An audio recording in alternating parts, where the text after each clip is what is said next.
आज हम मानव के विकास से जुड़ी हुई एक महत्वपूर्ण विषय पर चर्चा करने जा रहे हैं और आप लोगों से उम्मीद भी की जाती है कि चर्चा को पूरा सुनें, मूल्यांकन करें, आत्म मंथन करें और निष्कर्ष तक पहुँचे। ये चर्चा विद्यार्थियों और युवकों के विषय में है। उनकी सोच, उनका व्यक्तित्व किस प्रकार अपने भविष्य को निर्धारित करता है और कौन सा वो प्लेटफॉर्म है जो उनके विचारों को तैयार करता है। जो लोग बूढ़े हैं उनके पीछे एक दुनिया होती है, उनका एक अतीत होता है। जो बीत गया वहीं उसकी दुनिया होती है। बच्चे भविष्य की कल्पना और कामना करते हैं, जबकि बूढ़े लोग अतीत की चिंता और उन पर विचार करते हैं। जवान के लिए न तो भविष्य होता और न ही उसका कोई अतीत, उसे केवल वर्तमान में जीना होता है। यदि आप युवक हैं तो आप केवल वर्तमान में जीने की सामर्थ्य से ही युवक होते हैं। यदि आपके मन में भी पीछे का चिंतन चलता रहता है, अतीत का चिंतन चलता रहता है, तो आपने बूढ़ा होना शुरू कर दिया है।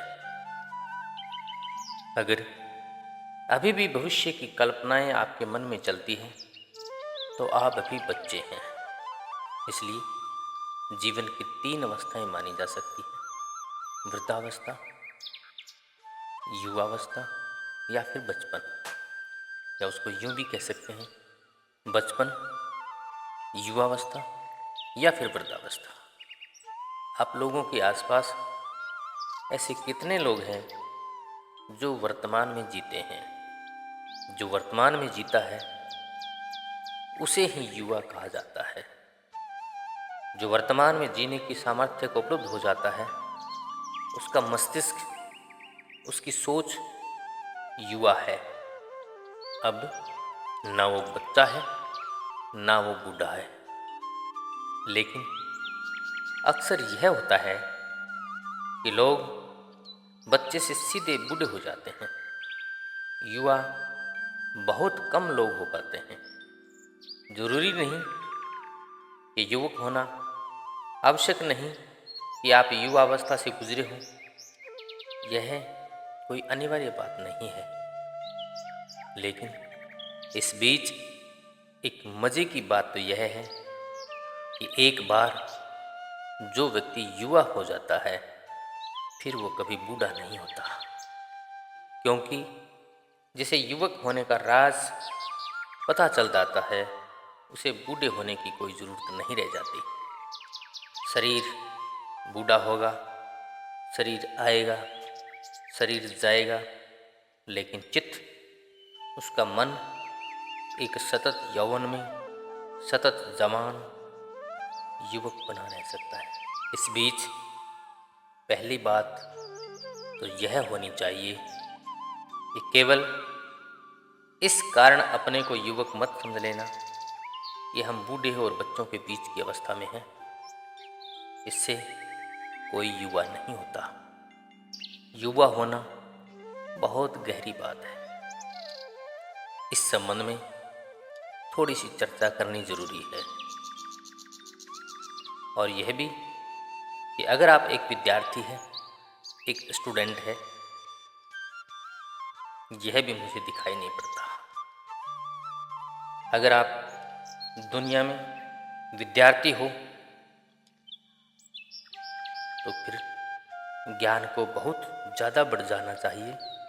लेकिन विद्यार्थी तो बढ़ते हैं लेकिन ज्ञान नहीं बढ़ता। इस दुनिया में विद्यार्थी रोज बढ़ रहे हैं लेकिन ज्ञान नहीं बढ़ रहा। इसके ठीक उल्टा अज्ञान घना होता जाता है। विद्यार्थी तो बढ़ते चले जाते हैं, विद्यापीठ भी बढ़ते चले जाते हैं, लेकिन दुनिया रोज बुरी से बुरी होती चली जाती है। अगर ज्ञान विकसित होता तो परिणाम में दुनिया बेहतर होनी चाहिए। अगर मुझे कोई किसी बगिया में ले जाए और कहे कि हमने खूब फूल उगाए हैं, फूल के पौधे बढ़ते चले जाते हैं, फूल लगते चले जाते हैं और बगिया में बदबू बढ़ती चली जाती है, गंदगी बढ़ती चली जाए, सुगंध की जगह दुर्गंध बढ़ती चली जाए, तो हैरानी तो होगी ना। और उस हैरानी के साथ यह भी पूछेंगे कि ये फूल और पौधे किस भांति के बढ़ रहे हैं। यहाँ तो दुर्गंध बढ़ती चली जा रही है। फूल तो तुमने कुछ खुशबू के लगाए थे, फिर ये दुर्गंध कैसी। यूनिवर्सिटीज बढ़ रही है, पुस्तकें बढ़ती है और सुना है कि कोई 5,000 ग्रंथ प्रति सप्ताह संसार में छपते हैं।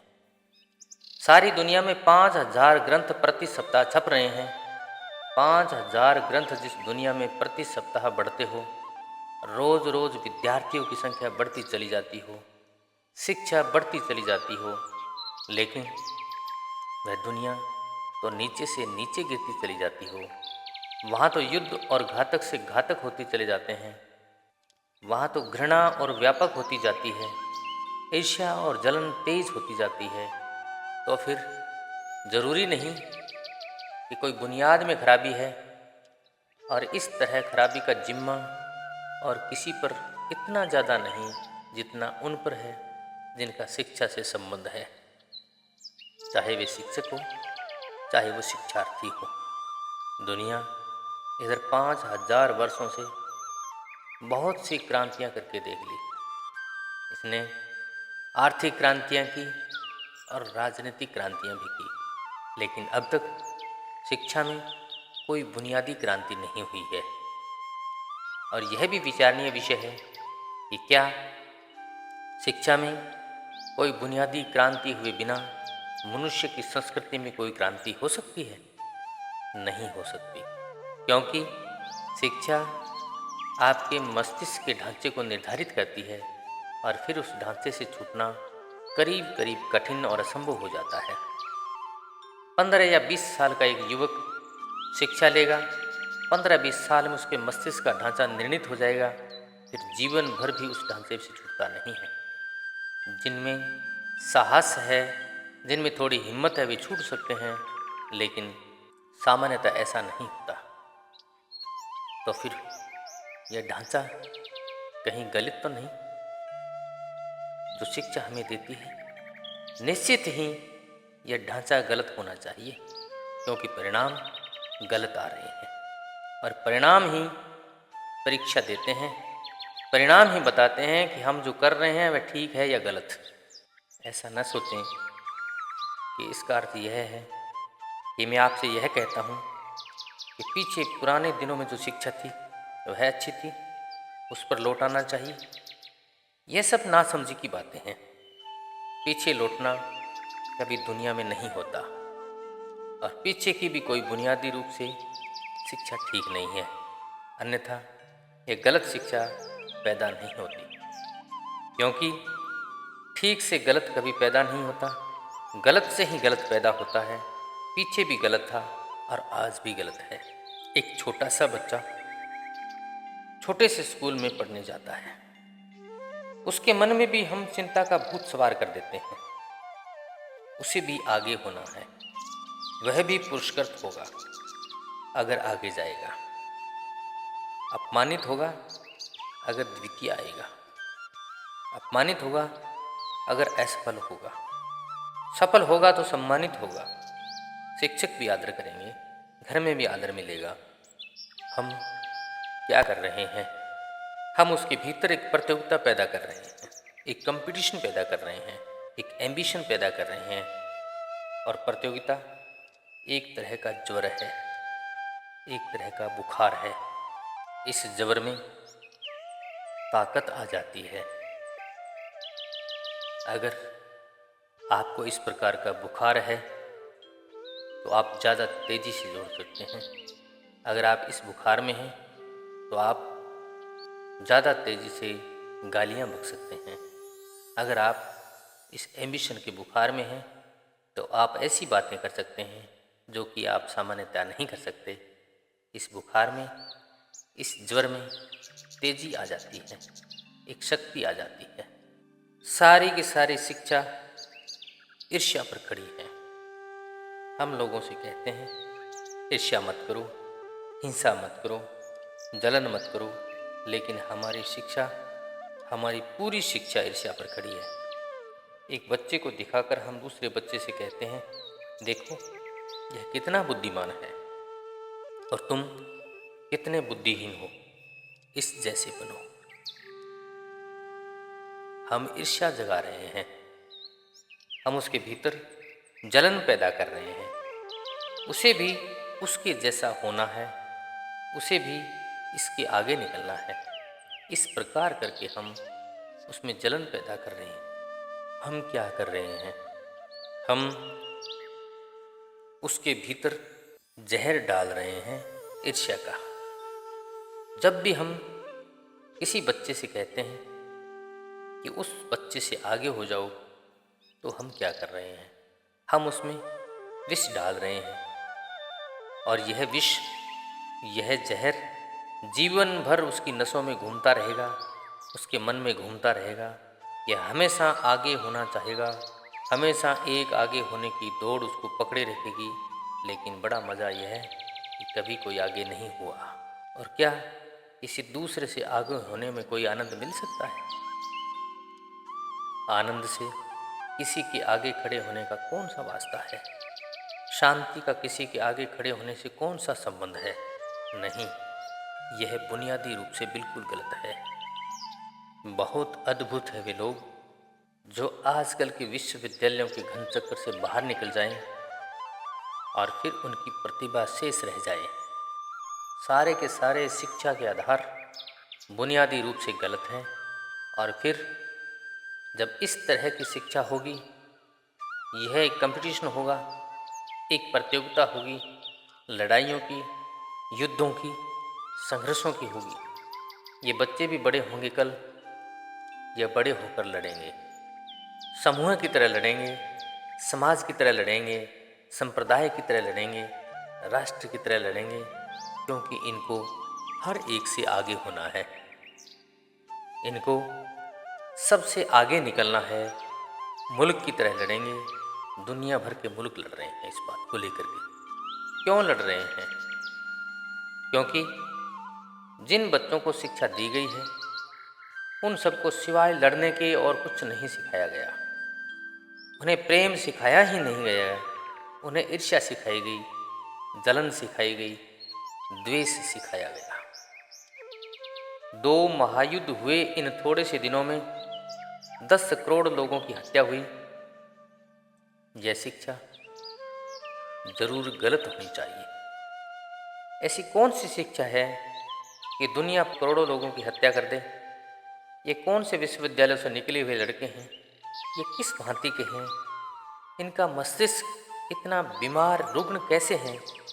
ये कैसे संभव है कि रोज़ दुनिया में लड़ाई होती चली रहे और विश्वविद्यालय भी बनते रहे?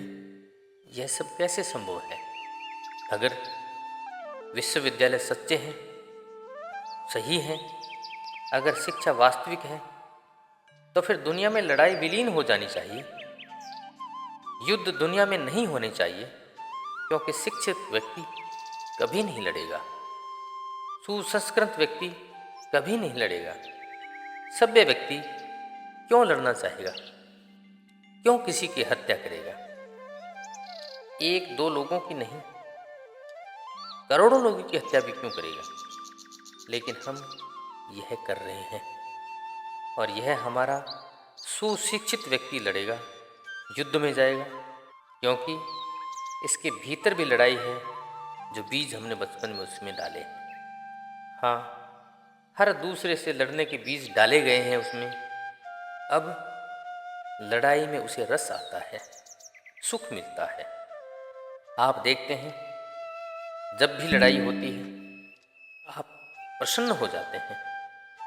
यह जरूर बीमार स्थिति है आपकी। जब लड़ाई होती है तब लोगों के चेहरे पर रौनक दिखाई पड़ती है। लोग कुछ आनंद में, उत्साह में मालूम पड़ते हैं। भारत और पाकिस्तान लड़ता हो, भारत और चीन लड़ता हो, या कहीं और कुछ बेवकूफ़ी होती हो, कहीं कोई और नासमझी होती हो, लोग कितने खुश मालूम पड़ते हैं। रातें और दिन उनकी ताजगी में भर जाते हैं। सुबह से अखबार पढ़ते हैं, रेडियो सुनते हैं, चर्चा करते हैं। उनके चेहरे की रौनक देखिए आप, जैसे बहुत खुशी का कोई मौका मिल गया हो। उनको लड़ाई के लिए तैयार किया गया है।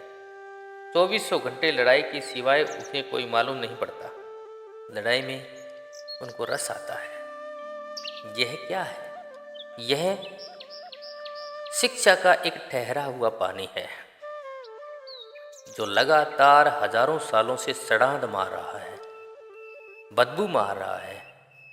और इस सड़ांध युक्त और बदबूदार पानी में ऐसे कीड़े पैदा हो गए हैं, विषैले कीड़े पैदा हो गए हैं, जो समाज को, परिवार को, सबको खाए जा रहे हैं।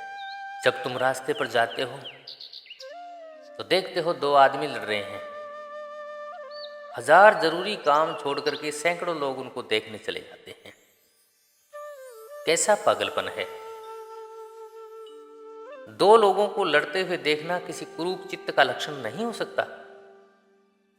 क्या किसी सुसंस्कृत चित्त का लक्षण है? बिल्कुल गंदा दिमाग। ये आपके बुरे दिमाग की उपज है। ये आपके बुरे दिमाग का लक्षण है। दो आदमियों को लड़ते देखकर हम रस महसूस करते हैं, हम आनंद महसूस करते हैं, लेकिन लोग सारी दुनिया में यही कर रहे हैं, किसी एक मुल्क में नहीं है। हमारी मन की तैयारी ही ऐसी है। जब एक आदमी हार जाता है और एक आदमी जीत जाता है, हम जीते हुए आदमी के गले में माला पहनाते हैं और हारे हुए आदमी को उपेक्षित कर देते हैं। यह हमारे कुरूप चित्त का लक्षण है। यह दुष्ट और हिंसक चित्त का लक्षण है। आखिर इसमें क्या बात हो गई कि जो आदमी जीत गया उसके गले में आप माला पहनाएं और जो आदमी हार गया उसकी उपेक्षा कर दें? क्या हारे हुए के प्रति दया और प्रेम आना नहीं चाहिए, या जीते हुए के प्रति सम्मान उमड़ना चाहिए? किसी को हराने में हिंसा है, किसी को हराने में घृणा है, किसी को हराने की चेष्टा ही विकृत मन का सबूत है, बीमार मन का सबूत है। और मैं फिर कहूँगा, हजारों सालों से शिक्षा एक ठहरा हुआ पानी है, और तुम जानते हो ठहरे हुए पानी में बदबू पैदा होती है, ठहरे हुए पानी में कीड़े पैदा होते हैं, और वे कीड़े विष भरे कीड़े होते हैं जो परिवार को, समाज को, देश को और दुनिया को खाते हैं। अगर शिक्षा ठीक ठाक हो, सम्यक हो, तो चीज़ों के साथ, कामों के साथ जो पद और प्रतिष्ठा जुड़ी है वह विलीन हो जानी चाहिए। एक आदमी जूते सीता है, एक आदमी रोटी बनाता है, एक आदमी मकान बनाता है, एक आदमी लकड़ी के फर्नीचर बनाता है, एक आदमी पुस्तकें बनाता है, एक आदमी घड़े बनाता है, ईंट बनाता है। इससे कोई फर्क नहीं पड़ता। ये सारे लोग जिंदगी को मिलजुल कर बना रहे हैं। जिंदगी में सब जरूरी है। इसमें ईंटें बनाने वाले लोग जरूरी हैं, सड़क साफ करने वाले लोग जरूरी हैं, जूते बनाने वाले जरूरी हैं, और खाना बनाने वाले लोग भी जरूरी है। कोई किसी से कम नहीं है, और कोई किसी का ओहदा किसी से नीचा नहीं है, किसी का कोई स्टेटस नहीं है। सारे लोग मिलजुल कर एक सहयोगी जिंदगी को पैदा कर रहे हैं। जिंदगी के एक सहयोग है, एक कोऑपरेशन है। इसमें कोई ऊपर नहीं है तो कोई नीचे भी नहीं है। एक चपरासी उससे नीचे नहीं है, एक कलेक्टर चपरासी से ऊपर नहीं। जब तक एक चपरासी और कलेक्टर के बीच ऊंचे और नीचे का ख्याल बना रहेगा, तब तक मनुष्य के मन को शांति मिलनी बहुत कठिन है।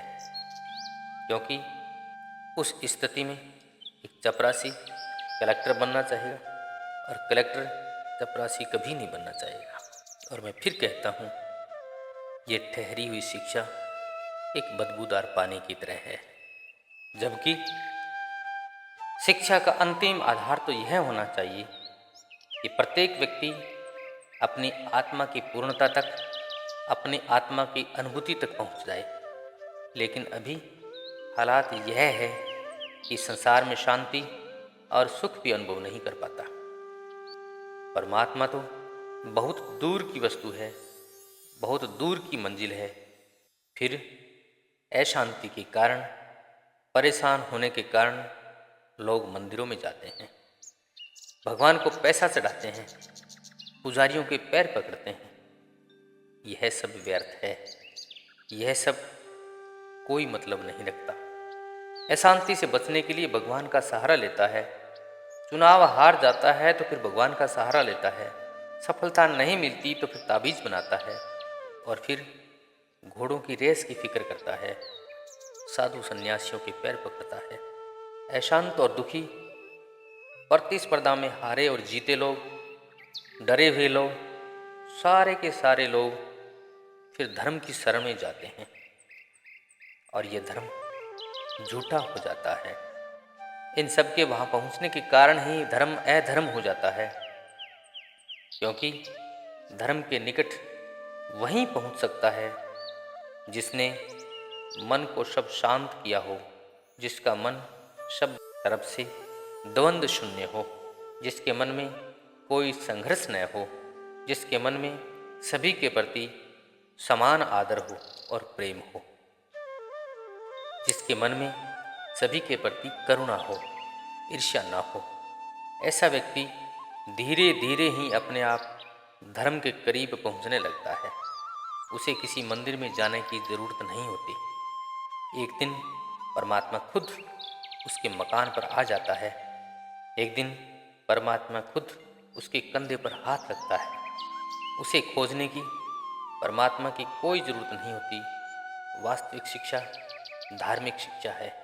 लेकिन धार्मिक शिक्षा का मतलब यह नहीं कि आपको गीता रटवाई जाए और कुरान रटवाई जाए। इन सब को रटवाने से कुछ भी होने वाला नहीं है। धार्मिक शिक्षा का मतलब है कि एक ऐसा मन, एक ऐसा माइंड पैदा करना जो प्रतियोगिताहीन हो, जो अहिंसक हो, जो ईर्ष्यालु ना हो, जो प्रेम पूर्ण हो, जो दया और करुणा से भरा हुआ हो। ऐसे मन की व्यवस्था देना धार्मिक शिक्षा का अर्थ होना चाहिए। ऐसी धार्मिक शिक्षा फिर आपको न हिंदू बनाएगी, न मुसलमान बनाएगी, न जैन बनाएगी, न बौद्ध बनाएगी। अगर धार्मिक शिक्षा आपको हिंदू बनाती है, आपको मुस्लिम बनाती है, आपको जैन या बौद्ध बनाती है, तो ये सब बीमारियां हैं। कोई स्वस्थ व्यक्ति न हिंदू होता, न जैन होता, न मुसलमान होता, सिर्फ धार्मिक और नैतिक होता है। अगर आप ठीक ठीक सच में युवा होना चाहते हैं, जिस भांति आपका मन शांत होगा, युवा होगा, ज्ञान को उपलब्ध करना चाहते हो, इस भांति आपके जीवन में शांति आएगी, ज्ञान आएगा। और ऐसा युवक ही कर सकते हैं। उनमें थोड़ी विद्रोह की अग्नि होती है परंपरागत शिक्षा के प्रति, थोड़ी चिंगारी होती है क्रांति के प्रति। और क्रांति किसके प्रति? सड़े हुए सड़ांध युक्त जल के प्रति। भारत में ऐसे लोग बहुत कम हैं। हजारों सालों से यहाँ कोई युवक पैदा नहीं हुआ। यहाँ विद्रोह की भावना बहुत कम है। यहाँ राख ही राख है। लेकिन फिर भी युवकों से थोड़ी उम्मीद की जा सकती है। कहीं राख में थोड़ी बहुत चिंगारी दबी हो, उसे थोड़ा झाड़ें, पहचानें। उनके युवक विद्रोह करते हैं। इस सारी व्यवस्था से, इस सारी शिक्षा के सर अंजाम से, इस सारे ढांचे को तोड़ने के लिए तैयार होते हैं, तो आशा की जा सकती है कि आज नहीं कल हम युद्ध वाली दुनिया को समाप्त कर देंगे, देशों वाली दुनिया को समाप्त कर देंगे। ये सीमाएं सब मूढ़ताएं हैं, इन सब को समाप्त कर देंगे। युवक कर सकते हैं। क्योंकि उनमें थोड़ी विद्रोह की अग्नि होती है, थोड़ी चिंगारी होती है। लेकिन भारत में ऐसा बहुत कम है। हजारों सालों से यहाँ एक भी युवक पैदा नहीं हुए। बुद्ध और महावीर के बाद यहाँ विद्रोह की भावना बहुत कम है, राख ही राख है। लेकिन फिर भी युवकों से थोड़ी उम्मीद की जा सकती है, कहीं राख में थोड़ी बहुत चिंगारी दबी हो, उसे थोड़ा झाड़ें, चिंगारी को पहचानें। अपने युवक विद्रोह करते हैं इस सारी व्यवस्था से, इस सारी शिक्षा के सर अंजाम से, इस सारे ढांचे को तोड़ने के लिए तैयार होते हैं। तो आशा तो की जा सकती है कि आज नहीं कल हम युद्ध वाली दुनिया को समाप्त कर देंगे, देशों वाली दुनिया को समाप्त कर देंगे। ये सीमाएं, ये सब मूढ़ताएं हैं। एक मनुष्य की संस्कृति का जन्म हो सकता है, लेकिन युवक के ऊपर सवाल है। उसे विद्रोही होना पड़ेगा, उसे बहुत बड़ी क्रांति का भार अपने ऊपर लेना पड़ेगा। शायद मनुष्य के इतिहास में इतने महत्वपूर्ण क्षण कभी भी नहीं आए हो जब युवकों के ऊपर इतनी बड़ी जिम्मेदारी रही हो। अगर सच में युवक ऐसा कर लेते हैं तो फिर वो बदबूदार ठहरा हुआ पानी एक बहते हुए झरने में परिवर्तित हो सकता है। और सारी दुनिया जानती है कि बहते हुए पानी में और ठहरे हुए पानी में कितना अंतर होता है। अंत में ये उम्मीद की जा सकती है युवाओं से कि आप सफल हो इस काम में, सच्चे आदमी बने, अपने व्यक्तित्व से प्रेम पैदा हो, उसे जगाएं। एक नई संस्कृति को बनाने में आप भी एक ईंट बन सकें।